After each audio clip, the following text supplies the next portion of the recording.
নমস্কার বন্ধুরা, blog with দিদি চ্যানেলে তোমাদেরকে অনেক অনেক স্বাগত। আর এখন বাজে হচ্ছে সকাল 5:30।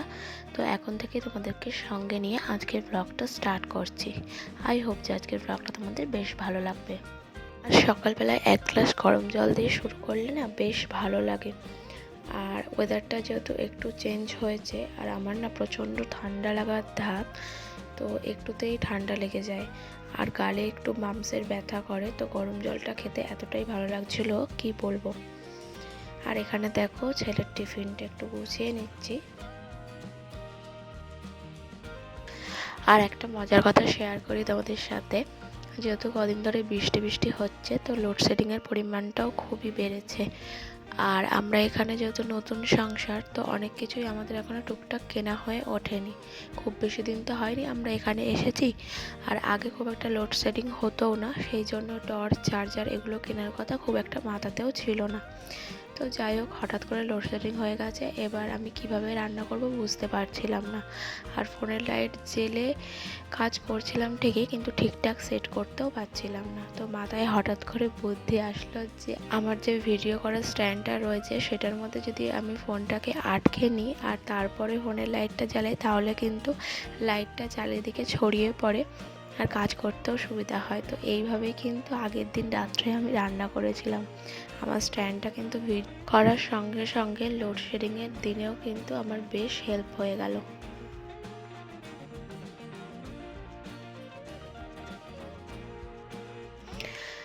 আর এরপর টিঙ্কা স্কুলে চলে যাওয়ার পরে একদম চলে আসলাম কিচেনে, কারণ ভাবলাম রান্না বান্নাটাই তাড়াতাড়ি কমপ্লিট করে নিই, তারপরে বাকি কাজগুলো করা যাবে।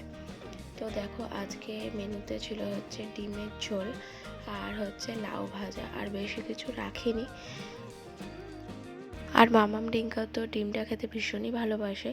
মাছ টাছের থেকে ওরা ডিমটাই বেশি পছন্দ করে। সত্যি কথা বলতে কি, আমারও মাছ টাছ অত একটা প্রিয় নয়, মানে খেতে হয় সেই জন্য খাই, তবে ডিমটা হলে আমারও বেশ ভালোই হয়।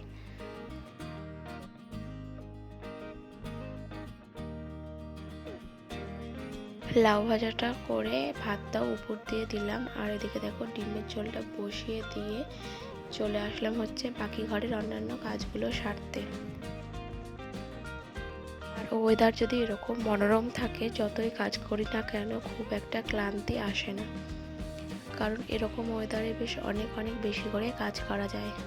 আর টিঙ্কা ফিরে আসার আগে আগে কিন্তু আমাকে সমস্ত কাজটাই কমপ্লিট করতে হবে। আর 2-3 দিন ধরে দরজাটা দেখো পরিষ্কার করা হয়নি, আর ধুলোটা অনেকটাই জমে গেছে, তো সেটাই পরিষ্কার করে নিচ্ছি। আর এই যে খেলনাটা দেখছো, এটা এখানে রয়েছে। প্রথম যখন এই খেলনাটা টিঙ্কার জন্য এনেছিল, টিঙ্কা কিন্তু খুব খেলতো। এখন আস্তে আস্তে ওর খেলার পরিমাণ কমছে। আসলে বাচ্চাদের এটাই হয়, যখন যে খেলনাটা আনে সেটা নিয়ে ওরা মেতে থাকে, আর তারপরে আস্তে আস্তে কিন্তু সেটার গুরুত্ব কমতে থাকে। তবে আমার ছেলের ক্ষেত্রে কিন্তু ওর হঠাৎ হঠাৎ মনে পড়ে যায় পুরনো খেলনাগুলোর কথা। নতুন খেলনা পেলেও পুরনো খেলনাগুলোর কথা মাঝে মাঝে বলে, আর সেগুলো নিয়ে খেলতেও কিন্তু ও পছন্দ করে।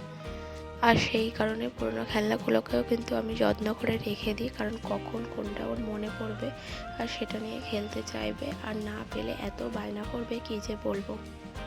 ঘরের অন্যান্য আসবাবপত্রগুলো পরিষ্কার করার থেকেও কিন্তু আমার সবচেয়ে ডিপ ক্লিন করতে লাগে এই জানালাটা, কারণ জানালার মধ্যে বেশিরভাগ সময় ঢুকে মামাম খেলা করে। তো একদিন এমনই হয়েছে যেন এই ঘর ওই ঘর মামামকে খুঁজছি, কোথাওই খুঁজে পাচ্ছি না। রীতিমতন তো আমি ভয়ই পেয়ে গেছি।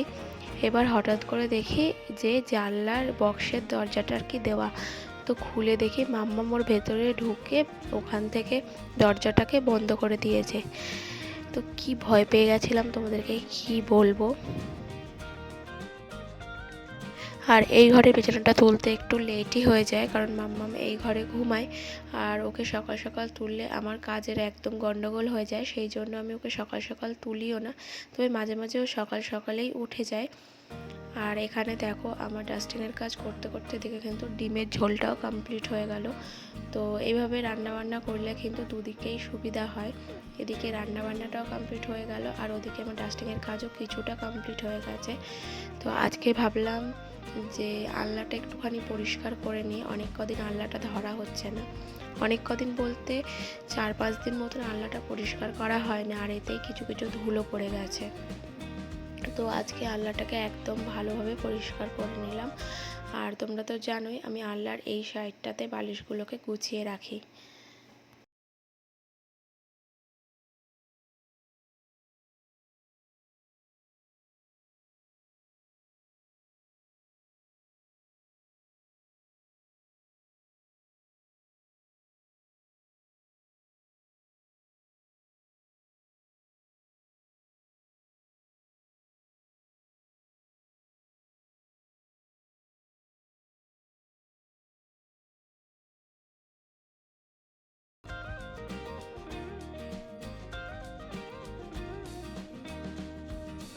তো সারাদিন কাজের মধ্যে আমার কিন্তু এটা ভীষণ একটা ইম্পর্টেন্ট কাজ, যে এই কাজটা না করলে যেন মনে হয় সারাদিন কি একটা করিনি।